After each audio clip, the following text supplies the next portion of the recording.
Markhors threatened animal. Famous for its almost vertical mountain climbing, the markhors can be found between 2,000 to 11,000 feet height across the mountainous regions of Central and South Asia, including in Pakistan.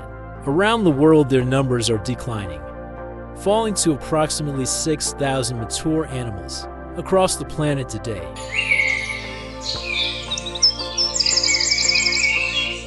Maximum population of markhors is available in Pakistan, as markhors have long been Pakistan's national treasure.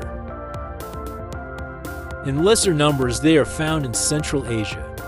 Karakoram in the Himalayas.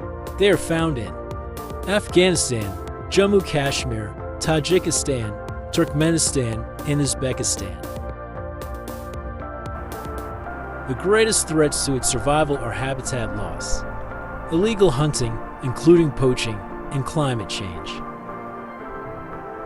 In 2024, the United Nations General Assembly adopted a resolution sponsored by Pakistan and 8 other countries proclaiming May 24th as the International Day of the Markhor to recognize preserving the markhor, as the animal was categorized near threatened in 2014. Let's come together to protect this unique species, which is essential to our biodiversity, discourage illegal hunting, and preserve our climate, to provide natural habitation to the brave markhors.